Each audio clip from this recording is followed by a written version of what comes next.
வணக்கம் நண்பர்களே, நான் மணிகண்டன். மேகங்களின் தேடலில் இன்றைய தேடல் தமிழகத்தில் ஒரு புதிய அமைதி புரட்சி ஏற்பட்டிருக்கிறது. அது சம்பந்தமாகத்தான் இப்போ பல்வேறு தேர்தல்கள் அப்படிங்கிறது வந்திருக்கிறது. அந்த தேர்தல்களில் யார் ஜெயிப்பா யார் தோப்பா அப்படிங்கிறத நம்மால் கணிக்க முடியும். ஆனால் இந்த தேர்தல் முற்றிலும் வித்தியாசமாக இருந்தது அப்படின்னு தான் சொல்லணும். கணித்ததை விடவும் ரிசல்ட் அப்படிங்கிறது மாறுதலாக வந்திருக்கிறது. எப்படி இருந்தாலும் தேர்ந்தெடுக்கப்படக்கூடிய அரசாங்கத்திற்கு நம்முடைய வாழ்த்துக்கள். நிச்சயமாக இளைஞர்களினுடைய புரட்சி அப்படின்னு தான் எடுத்துக்க முடியும்.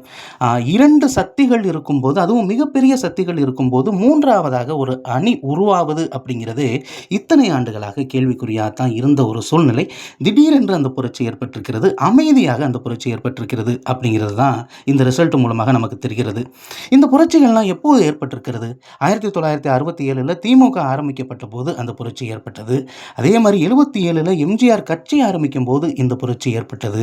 ஆனால் மீண்டும் இந்த புரட்சி இப்போது 2026 ஏற்பட்டிருக்கிறது.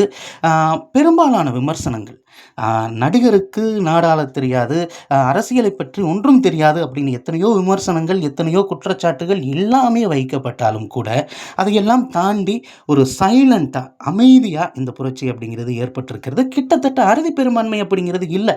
ஆனாலும் தனிப்பெரும் கட்சியாக எந்த ஒரு கட்சியோட கூட்டணி இல்லாமல் இந்த அளவிற்கு வந்ததே உண்மையிலேயே பெருமைக்குரிய விஷயம் அப்படின்னு தான் சொல்லணும். புதிதாக வரக்கூடிய அரசுக்கு நல்லது கெட்டதை கற்றுக்கிறதுக்கே நாளாகும். நாங்கள் இருக்கட்டும், அதனால் ஒன்றும் இல்லை.